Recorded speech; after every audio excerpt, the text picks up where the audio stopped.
Good morning, everyone. I am back yet again with another video. Today, I haven't really thought of anything that I could do specifically.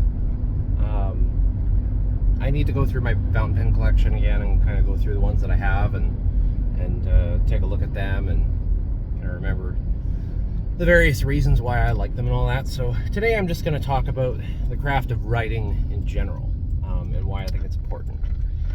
So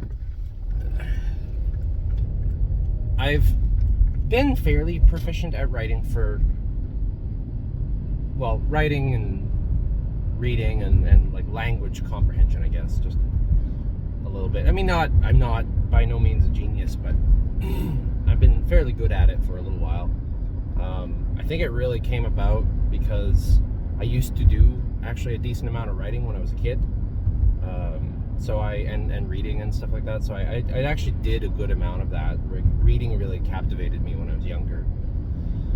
And writing kind of came with that, I guess, a little bit. I used to just write silly nonsense when I was younger, and then I started writing like down story ideas and comic book hero ideas and all that sort of stuff. So I got okay at it, like pretty okay at it. And I didn't even really realize it until, people would say things to me like, "Oh, you're really well spoken," or the one instance I remember at the mine, my friend told me, because when I first went in there, I was just kind of joking and making like a real southerner kind of rednecky kind of accent, which maybe I have, but to some degree, but I was really exaggerating it. And then he heard me like actually speak and like using words that people in the mine just don't use, like. And he was just he was like, wait, say that again. Like, wait, is that your accent or are you joking? And I was like, I was exaggerating that. It's all good, man. Don't worry about it. I was just being funny. So I guess I didn't really realize that I was pretty decent at it until not super recently, but more recently than maybe I should have realized. And when my daughter was born, I realized that the school system is failing. In Canada, it's really bad. We have friends up north there, and she homeschools her kids until high school, and then she says when they go into high school, they just get stupider. Like all the progress she makes in homeschooling them until that stage basically just gets undone, because the high school system is just so bad and just you don't learn anything of any importance at all. And so there's that. So I kind of realized that it was, like, okay, yeah, the school system's bad. I looked into the statistics on homeschooling your kids and like the outcomes and stuff, and the outcomes are just better in every metric. Like, homeschooled kids just do better because kids should be learning from their parents, is what I've got from that. The parents are the most likely ones that are actually going to be able to teach them anything that they should know anyways. And so for me, that kind of translated into I want to make sure my daughter can read and write. And that's not the reason why I got into fountain pens. That not directly related, but because I actually got into it for very practical reasons. I was just like, I'm tired of garbage. I don't want to buy garbage and then break it and then throw it out and then buy more garbage. I want to get good quality products that will last generations if treated well. So that's kind of where the fountain pen thing started, and it just kind of nicely dovetailed into my already developing beliefs on homeschooling and educating your own children. And not saying that everyone should do that or that's the right solution for everybody, because I really don't care what other people do. It doesn't matter to me. I care about my family. Go figure. You know, like if other people want to do that, great. I'm happy for you, and I want you to do that. But if I had the option, I would get everybody to do it. I would make it so that it's easier for people and all that stuff. But at the end of the day, it's like, no, that's the solution I want for my family. So writing has become really integral to that. I want her to be able to write well. You know, she doesn't have to be an author or anything, but I'd like her to be able to understand language really well and have a good vocabulary and, you know how to use the vocabulary she gets to have, you know, like that she develops. And then, like, well, now both children now, you know, soon. So that's kind of become important to me, because that's what thinking is.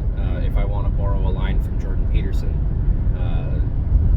reading, writing, and thinking, those three things are the same. And it's true, because you can think a thought and then write it down, and it comes out completely differently. You're like, oh, it made sense in my mind, but it doesn't make sense when I say it, or it doesn't make sense when I write it down. You know, like, that's the funny thing about language and our comprehension of it, is that there is something in the translation to actual words on the page. So yeah, it's hard to quantify that sometimes, but seems to be the case. So I'd like her to have a good grasp of that. I'd like our children to have a good grasp of that, good grasp of the English language, and any languages for that matter. You know, if we manage to get them into some programs or something like that for other languages, that would be amazing. I doubt it, but that would be awesome. I myself would love to be bilingual. I'm not, but I would love to be. And I just don't know if there's any really great tools out there for language learning. I know everybody like Duolingo, but I'm like, I don't know. Duolingo is kind of passive aggressive, so I don't really, you know. But yeah, so it kind of became important to me, and so that's why I've been focusing on it so much. And as an artist, so that's from the practical side. From the artistic side, I just think that having nice handwriting that's a nice thing to have. It's a nice quality to be able to demonstrate. You know, it used to be high praise to have nice handwriting, and it's still a nice compliment now. You know, people don't see it a lot, so when they see your handwriting and they compliment you on it, is actually quite high praise. It's like, oh, well, thank you. You know, I didn't really think about that, but yeah, thank you. And it's the artistry of it, right? It's the beauty of the creation process, let's call it. So that's kind of the artistic side of it. Is like, it's just nice to have nice handwriting. Compliments or not, it doesn't matter. It's nice to be able to craft something beautiful with your own hand, even something as simple as the letter A. You know, so that's kind of it in a nutshell. Why I've developed this love for handwriting, and why I think it's important, and why it hasn't just become another passing hobby for me.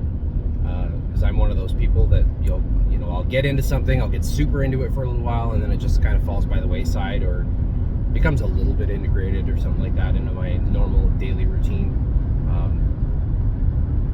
Handwriting has kind of become that, but that's more because of my job than anything right now. Landscaping just isn't the job to be carrying a pen around with. So, you know, that's kind of a little downside there. But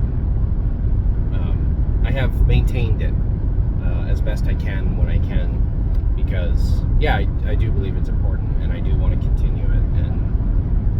I guess from a historical perspective, it leaves something behind of yourself too, right? You wrote those words with your own hand, and when your kids don't have you left, they might have your writings. And maybe they'll like that. Maybe they won't care, but I want to foster the care of that. You know, I want to foster children who care about those sorts of things. I hope they do, you know, that they care about, you know, what's left behind of people when they're gone, because it is important, and it sucks when you lose someone, and then all you have left is the pieces that were left behind, you know, and it especially sucks when you don't get to be the one who goes through those pieces. So, you know, you have to rely on someone else to go through those pieces and decide what's important, and that's even worse. So, yeah. So anyways, that's kind of it in a nutshell. I'm going to wrap it there. But like, share, and subscribe. Do all that stuff. And I will see you guys in the next video. And as I always say, may your pen always be inked.